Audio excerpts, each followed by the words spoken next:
just doing that, and this is why I like the tap the feet up and down, it actually encourages better pelvis position, so you're more likely going to have the right amount of front bend at address.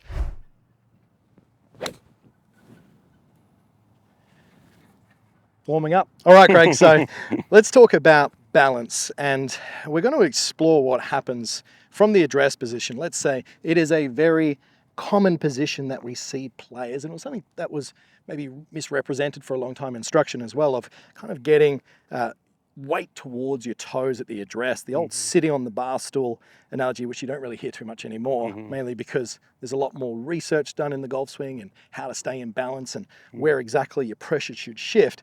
And I feel like when a lot of players get on their toes at address, and we were just talking about a few clients that you have that you've been working on recently here in Arizona, it was all about, like, as you're swinging this golf club back, when you're too far on your toes, your body in space is too far towards the golf ball in this balanced fashion. So what happens is subconsciously, as a reaction, you start rocking more back towards the heels. Then all of a sudden, because you're now too far away from that ball by the time you get to the top, well, your body stalls out, you start throwing it, and before you know it, players are working on their impact position where they just need to check their balance at address, right? Yeah, huge problem. I played in this Pro-Am yesterday, and the first thing that the guy did is he stood up there and he was about to hit his driver, and I could tell he's on his toes, he's on his toes. And at that level, I mean, he completely whiffed one time, and then he brought so many other people into danger, low rifling shots. He actually let his caddy hit all of his tee shots after that. But it was 100% his setup. So when he set up to the ball, you can do this at home. If you set up and you lean on your toes, I can move 2-3 inches closer to the ball just because I'm on my toes. And then as you go back, that's why with the Sabre I have my students stop. Because right here, you'll know you're on your toes. So then you kind of go, I have them do these heel toe taps like this, bounce up and down, because where the weight should be is right underneath the ankle bone, right in your instep, right there.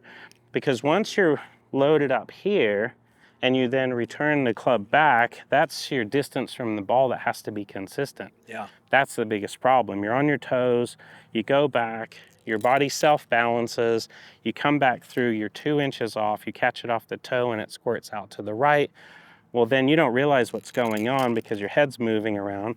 Then you start throwing the club and reaching out and you're completely off balance. Yeah, so just a couple of things there. As a reference, you put a circle around most professional golfers' head from the address position. It'll stay relatively centered to the top within the boundaries of it. It would transition down within it, make contact, and then move through. Sure, there's little movements, extension and flexion going up and down, but when we are looking at a professional, they keep that head relatively centered. Part of that is because in their address position, they are in balance, and the little exercise that I get a lot of players to do is simply just stomp their feet up and down. I really like this heel toe number that you were doing as well. And you can see not only does it look cool on the D floor, but as I get myself set, I'm not going to be too weighted towards the toes. And I think that's a great one for a lot of players, because just doing that, and this is why I like the tap the feet up and down, it actually encourages better pelvis position, so you're more likely going to have the right amount of front bend at address, and it actually just puts you into a position, as we preach all the time as performance coaches, right? You need to be an athlete when you're hitting a golf ball. We're not sitting on a bar stool. We're playing golf. Right. Yeah, so when we are in this position, those little references, that heel toe that you were doing here, that's great. Being able to I like a little bounce of the knees. Yeah, a little bounce in the knees, kind of moving. This is a pre-shot routine for every professional golfer that you see, right? They're moving them up and down. And then from there, as we get to the top, one thing you did reference, which I want you to talk a little bit more about, is you said right at the top of the swing here, the pressure should be more so, let's say as a simplification, on the lead foot. That is very different from what a lot of players think of. The backswing is one movement, the downswing is one movement. We actually see that if you were putting a pressure map and all the studies done underneath the feet, there is a spike of pressure to start the backswing that allows a freedom of rotation up until the lead arm is level with the ground. Then it is a recentering back towards the target, and that flow puts you in a position where you are loaded up to fire like there's no tomorrow. Yep. Yeah, and that's kind of linear like you're talking about.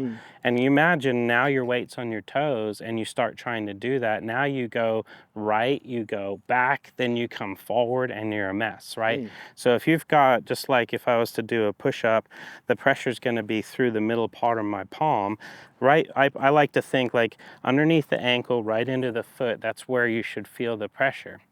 golf's a little different than sprinting or jumping or anything else. We have to create a connection to the ground and stay there. Yeah. Once we're there, like if I go to the top of my backswing and I check my heel-toe balance, and then I come back to the ball, what most people are going to see is they're not in the same spot. Yeah. So they'll get on their toes, go all the way up, they'll go, oh, I'm supposed to be checked. Yeah. Then they return the club, they'll be 2 inches inside the ball. Correct. I think that's just a wonderful reference of being in balance at address, a great reference at the top of the swing where we would see that the pressure would shift towards the trail heel, the right heel here, and then recenter back towards the lead ball of the foot. Yeah. And being able to do that by that time that lead arm is parallel just gives us a better sensation of, really, I feel grounded, I feel centered, I feel like where I was within reason of where I started. Right? So is there any specific drill or exercise that you give players outside of just getting to a position where they're just aware of it as number one, but is there something that you do with it? Yeah, when I work, especially when I work with my beginner golfers and my kids, I tell them head still, feet still, head still, feet still. Yeah. And the reason why is because I want them to create that acceleration through the ball with their feet relatively planted. Yeah. I mean, we've all done kind of feet together and hit some balls, which is great. I did that as a kid. But I'll have my students take a regular full stance and hit balls.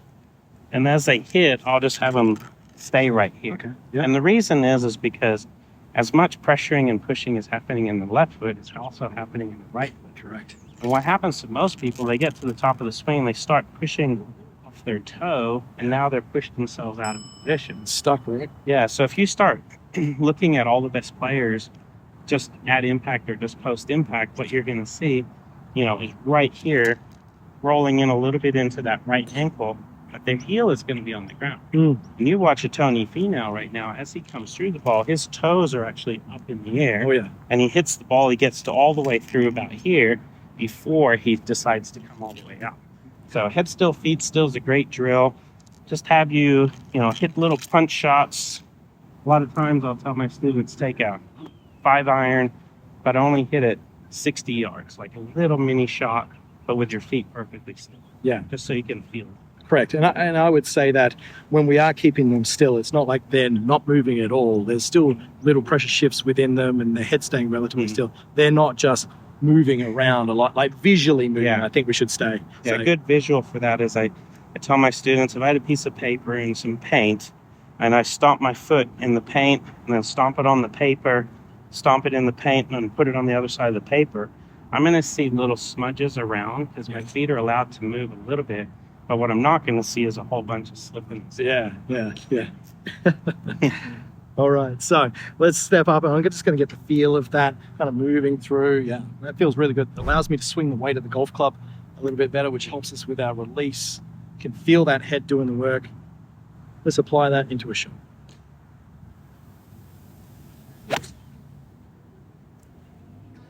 Tell you what, combination of all these drills, mate, it's coming out good. Cheers. Very good.